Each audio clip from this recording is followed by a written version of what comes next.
लो जिलो power star Pawan Singh का एक और बोलबम का पोस्टर रिलीज हुआ है, जो आप लोग देख सकते हैं।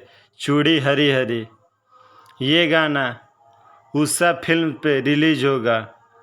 और इस गाने की बात करें तो ये गाना बहुत ही ज़बरदस्त डेसिंग डांस वाला गाना होगा और ये बहुत ही जल्द आप लोग के बीच आने वाला है, कमिंग सून है।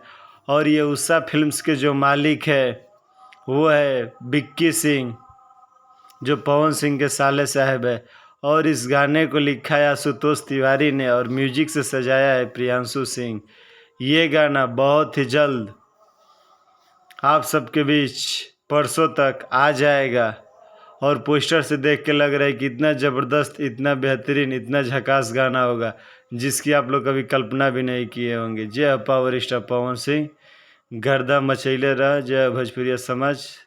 आप सब हमारे चैनल के सब्सक्राइब करी। वीडियो अच्छा लागल तो कमेंट करके बताइए। जय भोजपुरिया, जय पावर स्टार पवन सिंह, गर्दा मचैले रह।